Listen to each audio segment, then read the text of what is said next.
군인에게 없어서는 안 될 것이 있습니다. 그것은 이제 군인 정신이죠. 물론 이제 군인에게 뭐 총도 있어야 되고요, 칼도 있어야 되고, 전쟁에 그것을 수행할 여러 무기들이 있어야 돼, 장비가 있어야 됩니다. 혹 그 중에 뭐 한 가지가 부족하더라도 뭐 괜찮을 수 있죠. 그러나 다 갖춰져 있더라도 군인에게 군인 정신이 없으면 그건 군인이 아닌 것이죠. 내가 왜 여기 있는지, 내가 무엇을 위해 여기 있는지 그것을 알아야 돼요. 군인 정신이 투철해야 됩니다. 나라가 나를 불렀고요. 적을 대적해서 싸워야 하는 그 투철한 군인 정신이 있을 때에만 그 군인이 그 여러 가지 일들을 다 감당할 수가 있습니다. 우리 성도에게도 마찬가지입니다. 우리 성도에게는 하나님께서 나를 구원하신 이 구원의 감격과 감사가 있어야 되는 거예요. 이것이 빼버려지면은 성도의 노릇을 하기 힘듭니다. 성도의 역할을 하기가 힘듭니다. 하나님께서 나를 어떻게 구원하셨는지, 나를 어떻게 건져주셨는지 여기에 대한 분명한 신앙의 확신이 있어야 되고요. 여기에 대한 분명한 믿음이 있어야 할 줄로 믿습니다. 하나님께서 이스라엘을 건지시고요. 이제 광야의 길을 1년 동안 이렇게 진행케 하시다가 이제 시내산 타락에 이제 머물게 되고요. 거기에서 율법을 주시고 성막 제사 제도를 주시고요. 하나님께서 어떻게 그들을 인도하실지에 대해서 분명히 말씀하시면서 오늘 민수기 9장에서 유월절을 어떻게 지켜야 하는지, 이스라엘 백성이라면 유월절을 반드시 지켜야 된다는 거예요. 예외가 없습니다. 모든 이스라엘 백성들이 유월절을 지켜야 됩니다. 이 유월절이 뭡니까? 하나님께서 이스라엘 백성을 애굽에서 건져주셨던 것, 어린 양의 피를 문설주와 좌우 임방에 바르면서 그 피를 통해서 하나님의 구원이 그 이스라엘 가운데 머물고 하나님의 진노는 넘어갔다는 거예요. 하나님께서 애굽에서 그들을 어떻게 건져주셨는지 그것을 기념하고요. 하나님의 살아계심에 대해서, 하나님의 구원하심에 대해서 늘 언제나 감사하고 감격하기를 원하셨던 것입니다. 그래서 고의로 유월절을 빼먹는 사람, 고의로 유월절에 참여하지 않는 사람은 이스라엘에서 끊쳐질 것에 대해서 말씀합니다. 유월절을 고의로 빼먹는 사람이 있다는 거예요. 그러면 그 사람들은 이스라엘과 관계없는 거예요. 하나님의 구원과 관계없다는 겁니다. 그것이 그들에게 죄가 된다는 거예요. 그러나 혹 이스라엘 가운데에 시체를 만져서 스스로 부정하게 된 사람이 있습니다. 이제 부정하게 됐기 때문에 유월절에 참여할 수가 없는 것이죠. 혹 멀리 여행을 하게 되어서 함께하지 못해서 유월절에 참여하지 못한 사람이 있을 수도 있습니다. 그런 사람들을 위해서 특례법을 허락하신 거예요. 그런 사람들은 첫째 달 14일에 모여서 유월절을 지켜야 되는데 그들은 이제 한 달 있다가 둘째 달 14일 저녁에 유월절을 따로 지킬 것에 대해서 분명히 말씀합니다. 어찌됐든지 이스라엘 그 공동체에 속한 자들은 모든 사람이 유월절에 참여해야 되고요. 그 유월절을 통해서 하나님의 구원을 확인하고 하나님께서 우리를 어떻게 이 자리에 인도하시고 이끌어 가실 것인지에 대한 분명한 믿음의 확신 가운데 구원의 감격 가운데 다시 설 것을 분명히 말씀하고 있는 것이죠. 이스라엘이 이렇게 광야를 진행하면서요, 이렇게 성막을 곧 증거궤를 이렇게 진을 치고 있을 때에 구름 기둥이 구름이 그 성막을 증거궤를 덮습니다. 그것은 하나님께서 이스라엘 가운데 임재하신다는 상징이죠. 하나님께서 이스라엘을 덮으시고 이스라엘을 지키시고 보호하신다는 분명한 하나님의 은혜의 표식입니다. 그런데 그 다음날 이렇게 구름이 또 오르게 되어질 때가 있어요.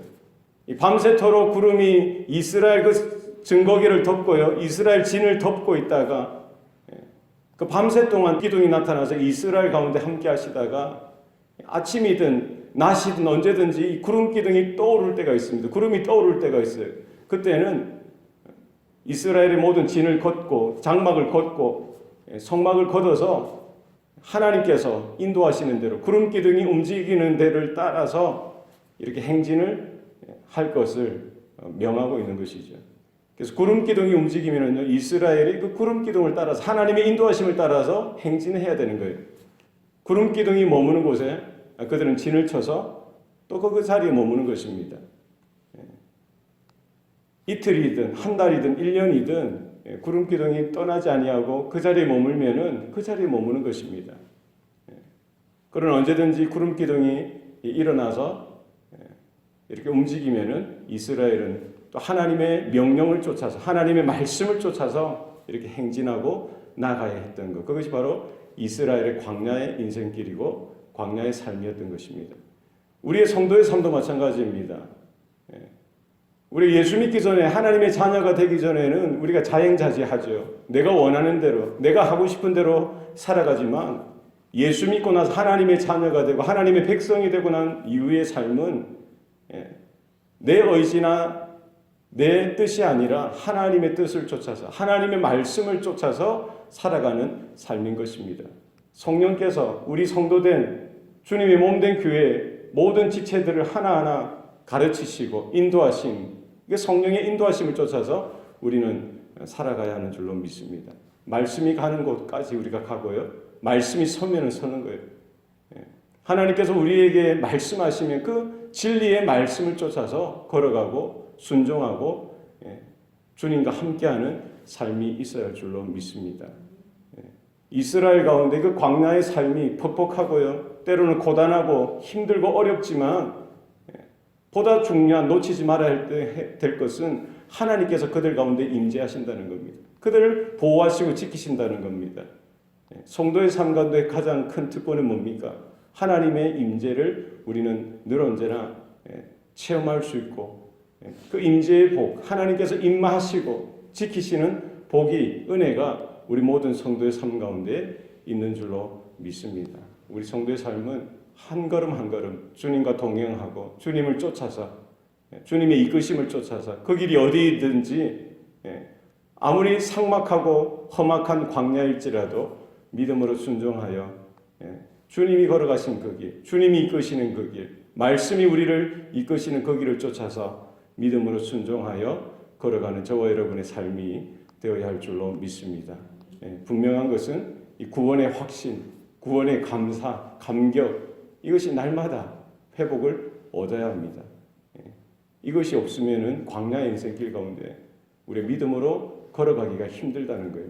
하나님께서 우리의 믿음을 강건케 하시고 우리의 구원의 감격과 확신과 구원의 영광을 바라보게 하셔서 그 어떤 크고 작은 시련과 고난 속에서도 장차 임할 그 주님의 놀라운 영광 가운데 우리가 믿음으로 참여하는 놀라운 기쁨과 즐거움 가운데 서게 되는 저와 여러분의 삶이 되시기를 축원합니다.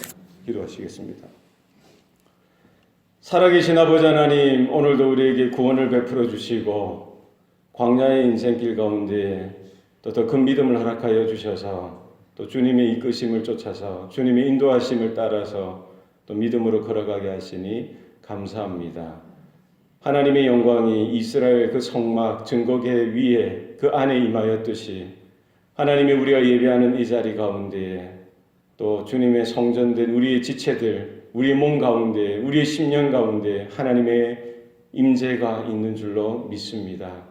하나님이 광야의 인생길, 고단하고 때로는 힘들고 지칠 때에도 하나님의 음성을 듣게 하여 주시고 하나님의 말씀 가운데 새로운 능력과 힘을 얻을 수 있도록 주여 도와 주시옵소서. 하나님의 영광을 발견하게 하시고 하나님의 음성 가운데 하나님의 말씀하시고 지키시는 그 하나님의 임재 가운데 서서 또 우리가 새 힘을 얻게 하시고 새로운 은혜 가운데 서서 하나님의 용사요 군사요 군대로서 우리가 진격하고 행진하는 주의 백성들 되게 하여 주시옵소서. 한 사람도 나고자 없게 하시고 또 그 회중 가운데 그 구원의 반열 가운데 서서 우리가 끝까지 주님 앞에 나아가는 주의 성도들, 주님의 권속들, 주님의 몸된 교회가 될 수 있도록 주장하여 주시옵소서. 모든 것 감사드리고 예수님 이름으로 기도합니다. 아멘.